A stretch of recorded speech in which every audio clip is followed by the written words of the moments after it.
अस्सलाम वालेकुम everyone, this is Hamza Khan. आज के हम वीडियो में बात करने वाले हैं GK scholarship for undergraduate program के बारे में।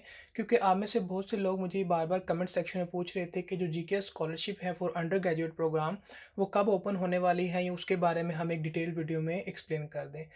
तो इस वीडियो में हम एक्सप्लेन करेंगे कि एक्चुअली वो जीके स्कॉलरशिप जो अंडर ग्रेजुएट प्रोग्राम है वो है क्या, और उसके बेनिफिट क्या हैं, उसकी एलिजिबिलिटी क्राइटेरिया क्या है, कौन उसमें अप्लाई कर सकता है, और इस तरह की बहुत सारी चीज़ें जो उस स्कॉलरशिप के लिए ज़रूरी हैं, हम उसको डिस्कस करेंगे। तो सबसे पहले तो आप सबको पता है कि जो ग्लोबल कोरिया स्कॉलरशिप है, जिसको हम जीकेएस स्कॉलरशिप भी कहते हैं, ये एक्चुअली कोरिया प्रोवाइड करता है इंटरनेशनल स्टूडेंट को, ताकि वो अपनी बैचलर या जो मास्टर या पीएचडी की डिग्री है उसे परस्यू कर सके कोरिया के अंदर। हर साल ये 2 टाइम ओपन होती हैं। एक बार ओपन होती है फॉर ग्रेजुएट प्रोग्राम, मीन्स के फॉर मास्टर एंड पीएचडी और पोस्ट डॉक्टरेट प्रोग्राम्स के लिए। लेकिन एक टाइम ये ओपन होती हैं फॉर बैचलर प्रोग्राम, ताकि आप अपनी बैचलर जो डिग्री है उसे कंप्लीट कर सकें। तो जो मास्टर और पीएचडी प्रोग्राम के लिए जीके स्कॉलरशिप थी वो फेब में ओपन होती हैं, लेकिन अगर बात की जाए अंडर ग्रेजुएट प्रोग्राम की तो वो स्कॉलरशिप जो है वो सितंबर में ओपन होती है।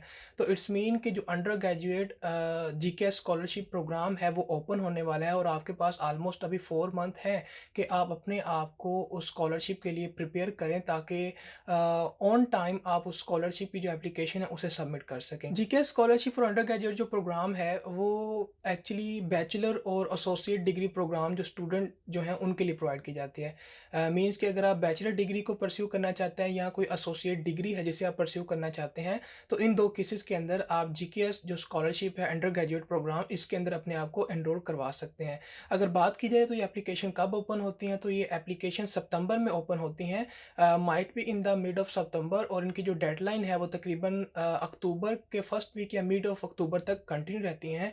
मीन्स कि वो जो 1 मंथ का ड्यूरेशन है उसके अंदर आपने अपनी एप्लीकेशन को सबमिट करवाना होता है। तो अभी आपके पास इनफ टाइम है कि आप अपने सारे इंपॉर्टेंट डॉक्यूमेंट्स को गैदर करें और उनको रेडी करें, ताकि आप ऑन टाइम जब सितंबर में ये एप्लीकेशन ओपन हो तो स्कॉलरशिप के लिए आप अप्लाई कर सकें। अब बहुत से स्टूडेंट ये क्वेश्चन पूछते हैं कि मैं कौन सी ऐसी एकेडमेटिक फ़ील्ड है जो इस स्कॉलरशिप के अंडर पढ़ सकता हूँ। तो बहुत सारी ऐसी एकेडमेटिक फ़ील्ड्स हैं जो आप इस स्कॉलरशिप के अंदर पढ़ सकते हैं। ऑलमोस्ट कोई भी ऐसी आई थिंक एकेडमेटिक फ़ील्ड नहीं होगी कि जो इस स्कॉलरशिप के अंदर कवर ना होती हो। ऑलमोस्ट ऑल जो एकेडमेटिक फ़ील्ड्स हैं वो इस स्कॉलरशिप के अंदर कवर होती हैं, और जितनी भी यूनिवर्सिटीज़ हैं कोरिया की, वो पब्लिक हो या प्राइवेट हो, वो ऑलमोस्ट इस स्कॉलरशिप के अंदर पार्टिसिपेट करती हैं। तो बहुत से स्टूडेंट ये भी क्वेश्चन पूछ रहे होते हैं कि कौन सी ऐसी यूनिवर्सिटीज़ हैं जिसके अंदर हम अपने आप को एनरोल करवा सकते हैं इस स्कॉलरशिप के अंडर। तो कोरिया की ऑलमोस्ट जितनी भी प्राइवेट एंड पब्लिक यूनिवर्सिटीज़ हैं वो ऑलमोस्ट सारी पार्टिसिपेट करती हैं इस स्कॉलरशिप प्रोग्राम के अंदर। तो इट्स मीन कि आप उनमें से किसी भी पब्लिक या प्राइवेट यूनिवर्सिटी के अंदर अपने आप को एनरोल करवा सकते हैं। और एक बात याद रखें, जो GK scholarship for undergraduate program जो 2022 में ओपन होने वाला है, ये एक्चुअली होगा तो 2022 के अंदर ओपन, लेकिन ये जो स्कॉलरशिप है ये 2023 के प्रोग्राम्स के लिए होगी। मीन्स कि आप सितंबर 2022 के अंदर GK scholarship undergraduate program के लिए अप्लाई करेंगे, लेकिन वो जो एप्लीकेशन एक्चुअली ओपन होंगी वो ओपन होंगी GK scholarship undergraduate program for 2023।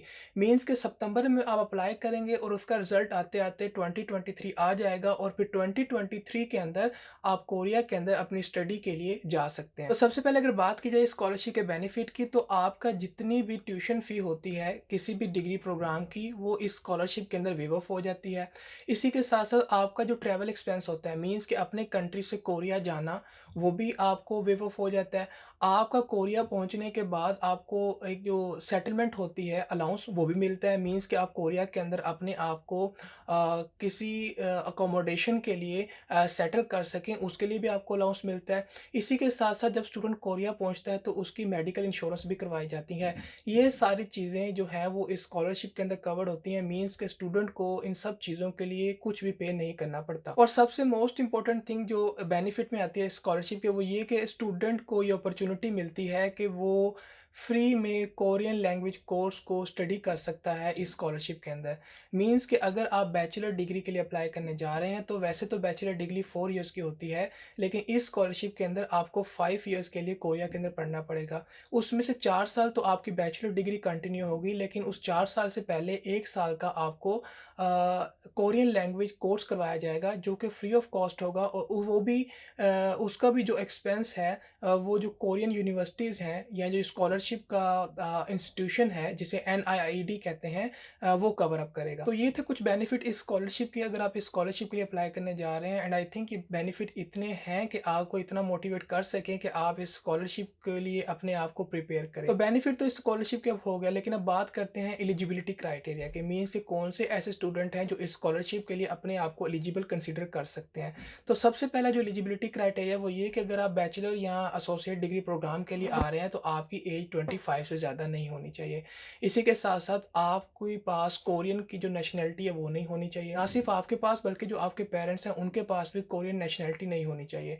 Means कि अगर आप कोरियन नेशनैलिटी को होल्ड करते हैं, तो आप इस स्कॉलरशिप के अंदर अप्लाई करने के लिए एलिजिबल नहीं हैं। GK scholarship undergraduate program की बात हो रही है, तो इट्स मीन कि अब हम एजुकेशन की बात कर लेते हैं। मीन्स कि क्या ऐसे एजुकेशन सर्टिफिकेट्स हमारे पास होने चाहिए ताकि हम बैचलर डिग्री या एसोसिएट डिग्री प्रोग्राम के अंदर अपने आप को एनरोल करवा सकें। तो आपके जो 12th और 10th स्टैंडर्ड के एजुकेशन सर्टिफिकेट्स हैं, उनका आपके पास होना बहुत ज़रूरी है।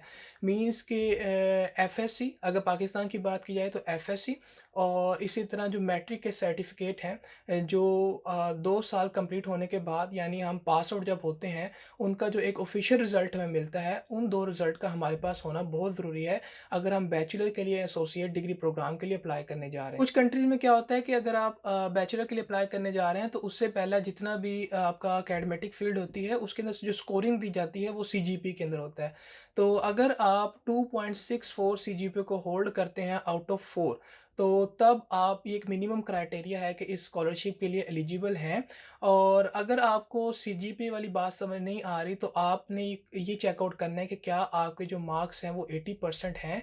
अगर इन केस अगर आपके मार्क्स 80% है, तो इट्स मीन कि आप इस स्कॉलरशिप के लिए एलिजिबल हैं।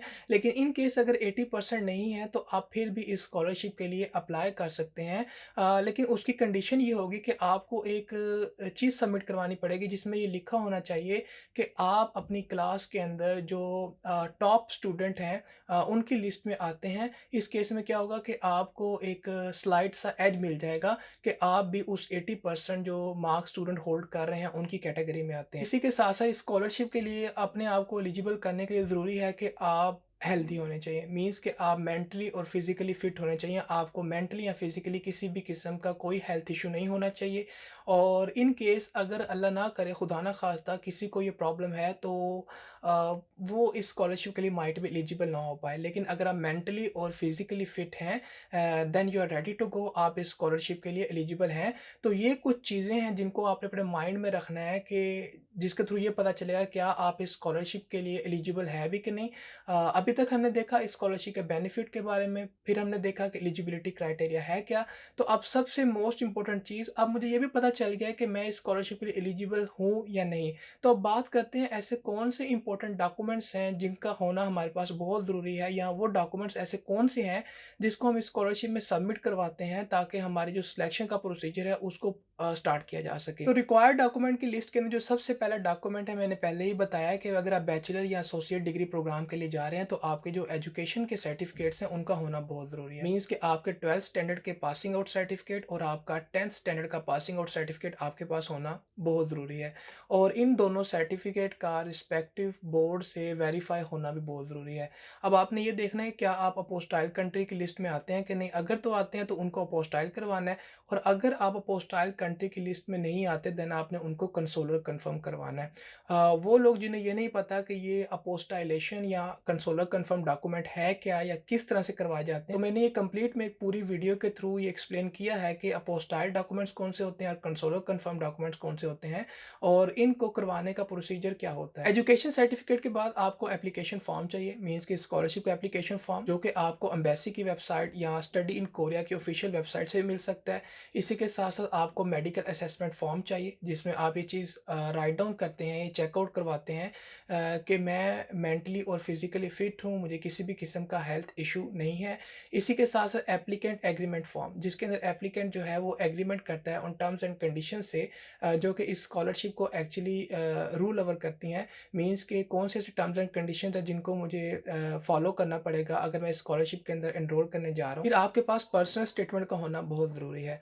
पर्सनल स्टेटमेंट को हम स्टेटमेंट ऑफ पर्पस भी कहते हैं। ये एक ऐसी स्टेटमेंट होती है जो ये बताती है कि आप कोरिया के अंदर स्टडी करने क्यों जा रहे हैं। तो इसको भी आपने अपने डॉक्यूमेंट्स के साथ सबमिट करवाना है।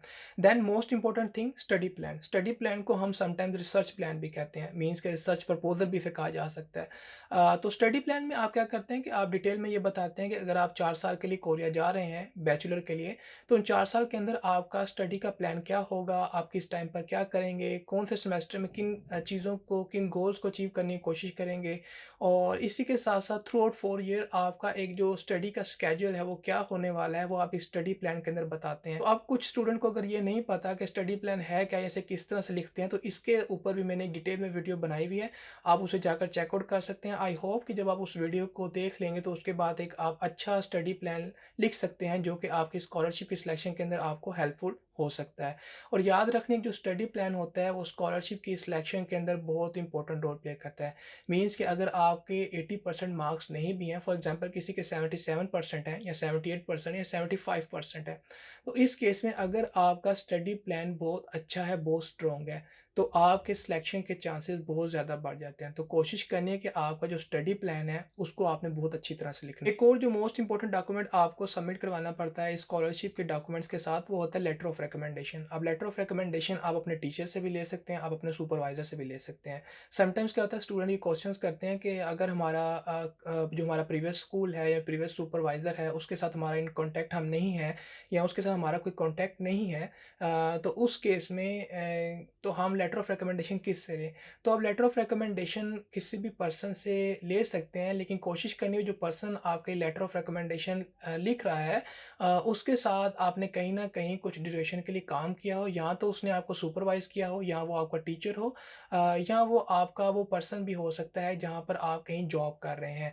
तो ये एक प्रॉब्लम नहीं है कि लेटर ऑफ रिकमेंडेशन कौन देगा, लेटर ऑफ रिकमेंडेशन कोई भी ऐसा पर्सन दे सकता है जिसके अंडर आपने कुछ ना कुछ काम किया हो या जिसने आपको सुपरवाइज़ किया हो।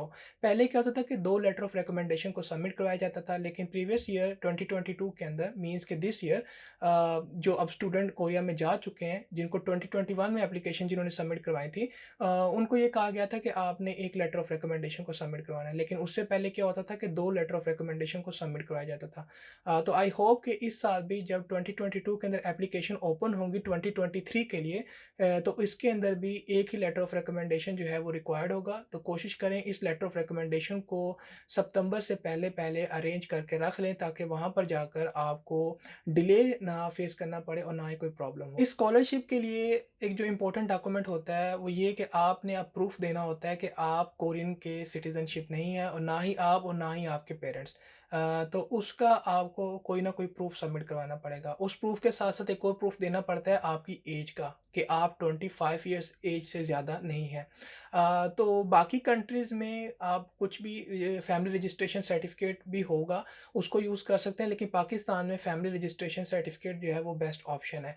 मीन्स कि आप एफआरसी जो है वो सबमिट करवा सकते हैं और उसके अंदर आपके पेरेंट की प्रूफ ऑफ सिटीज़नशिप भी प्रूव हो जाती है और आपकी जो सिटीज़नशिप है वो भी प्रूव हो जाती है और इसी के साथ-साथ आपका जो प्रूफ ऑफ एज है, मीन्स कि आप 25 ईयर ऑफ एज से ज़्यादा नहीं होने चाहिए, वो क्राइटेरिया भी फुलफ़िल हो जाता है एफआरसी से। तो कोशिश करें एफआरसी को भी अभी से कलेक्ट करने की कोशिश करें। एक सिंपल सा प्रोसेस होता है, 1 या 2 दिन में आपको एफआरसी मिल जाता है। और लास्ट पे एक इम्पोर्टेंट चीज़, बहुत से स्टूडेंट ये क्वेश्चन कर रहे होते हैं कि क्या जब हम रिक्वायर्ड डॉक्यूमेंट्स को सबमिट करवा रहे हैं तो क्या वहाँ पर हमें आईएलटीएस या टोफल के स्कोर को भी सबमिट करवाना है? तो आईएलटीएस और टोफल जो है वो ऑप्शनल है, ये मैंडेटरी नहीं है। अगर आपके पास आईएलटीएस एंड टोफल का स्कोर है देन वेल एंड गुड, आप उसको सबमिट करवा सकते हैं। लेकिन अगर आपके पास आईएलटीएस और टोफल का स्कोर नहीं है, तो ये ज़रूरी नहीं है कि उन स्कोर का होना ज़रूरी है तभी आप इस स्कॉलरशिप के लिए अप्लाई कर सकते हैं। आप उन स्कोर्स के बगैर मीन कि उन लैंग्वेज टेस्ट स्कोर के बगैर भी स्कॉलरशिप के लिए अपने आप को एलिजिबल कर सकते हैं और अप्लाई कर सकते हैं। और बात करें अगर कोरियन लैंग्वेज की, तो उसका भी जो टेस्ट स्कोर है वो भी रिक्वायर्ड नहीं होता। जिस तरह इंग्लिश का आईएलटीएस और टोफल होता है, इस तरह तरह कोरियन लैंग्वेज को हम टॉपिक कहते हैं। टॉपिक बेसिकली उनका एक लैंग्वेज सर्टिफिकेट होता है जो बताता है कि हमारी कोरियन लैंग्वेज कितनी अच्छी है। तो इन केस अगर आपके पास टॉपिक का कुछ सर्टिफिकेट है level 1, level 2, level 3 whatever the level you have, तो आप उसे सबमिट करवा सकते हैं। लेकिन इन केस अगर आपके पास नहीं है तो आपने टेंशन नहीं लेनी। क्यों? क्योंकि आपको 1 साल का कोरियन लैंग्वेज कोर्स करवाया जाएगा जब आप कोरिया अराइव होंगे after the selection of your scholarship process. तो ये थे कुछ इंपॉर्टेंट डॉक्यूमेंट जो कि एक्चुअली रिक्वायर्ड होते हैं इस स्कॉलरशिप के लिए अप्लाई करने के लिए। आई होप कि आपको अब क्लियर हो गया कि कौन-कौन से डॉक्यूमेंट्स चाहिए, उन डॉक्यूमेंट्स की वेरिफिकेशन किस तरह से होनी चाहिए और कहाँ-कहाँ से कौन सा डॉक्यूमेंट मिलेगा।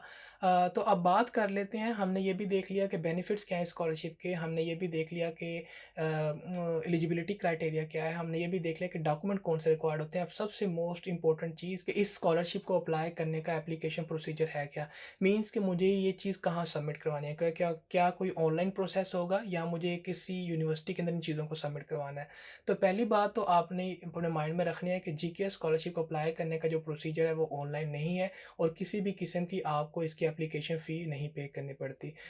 मीन्स कि आपको ऑनलाइन कोई भी फॉर्म सबमिट नहीं करवाना पड़ता, लेकिन ऑनलाइन जो है वो जाकर आपको एप्लीकेशन फॉर्म ज़रूर डाउनलोड करना पड़ता है अपनी कंट्री की एम्बेसी की वेबसाइट से या स्टडी इन कोरिया की वेबसाइट से, जो कि ऑफिशियल वेबसाइट है कोरिया की, जो कि इस स्कॉलरशिप के बारे में हमें अपडेट देती है। तो इस स्कॉलरशिप को अगर अप्लाई करने की बात करें तो हमारे पास 2 मेथड होते हैं जिनको हम ट्रैक्स कहते हैं। एक होता है एम्बेसी ट्रैक, एक होता है यूनिवर्सिटी ट्रैक। अगर एम्बेसी ट्रैक की बात की जाए तो एम्बेसी ट्रैक में क्या होता है कि आपको अपने डॉक्यूमेंट्स को कंप्लीट करने के बाद उन्हें सबमिट करवाना होता है अपनी कंट्री की एम्बेसी के अंदर। और फिर कंट्री की एम्बेसी जो है वो 3 राउंड्स की सिलेक्शन करती है और 3 राउंड की सिलेक्शन होने के बाद आपको ये पता चलता है कि क्या आप उस स्कॉलरशिप के लिए एलिजिबल हैं भी कि नहीं, मीन्स कि क्या आप उस स्कॉलरशिप के लिए सिलेक्ट हुए हैं कि नहीं।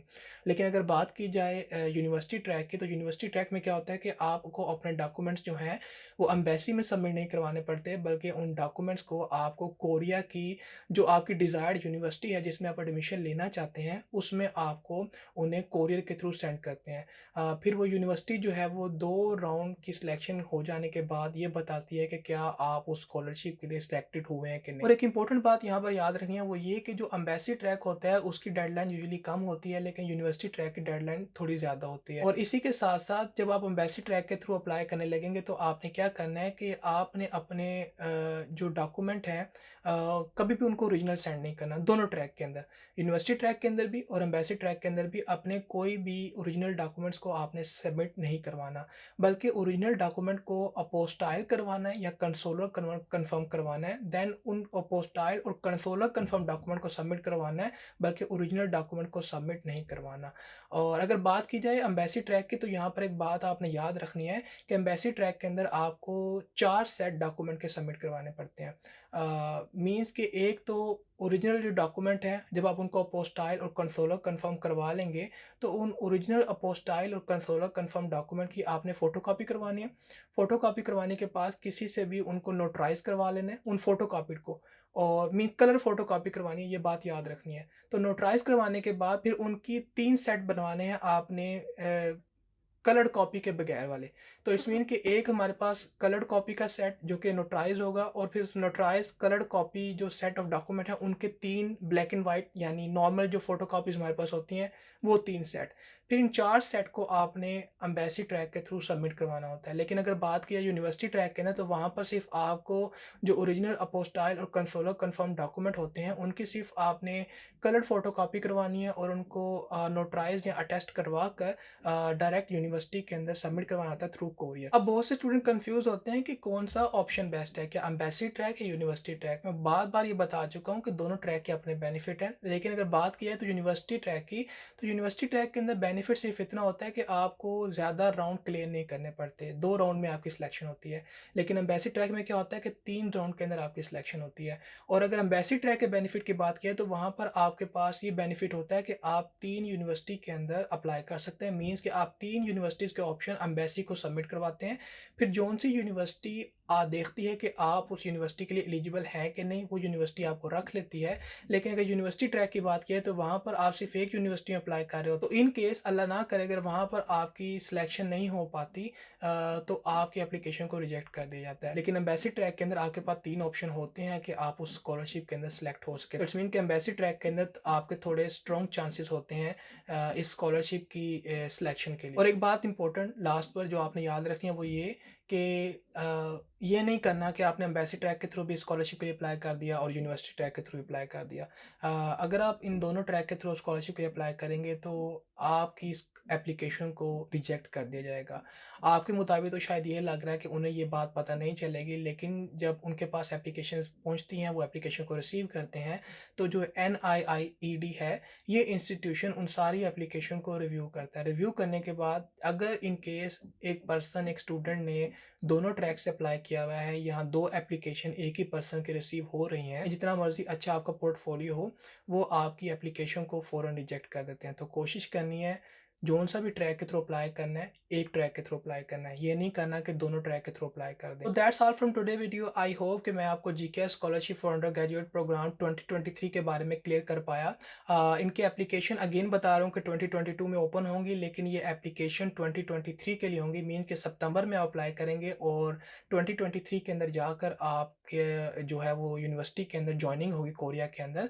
तो अभी भी आपको कोई कन्फ्यूजन है regarding the documents, regarding the eligibility criteria, तो आप डेफ़िनेटली मुझसे पूछ सकते हैं और मैं आपके क्वेश्चन को आंसर करने की कोशिश करूँगा। सो टिल देन अल्लाह हाफ़िज़।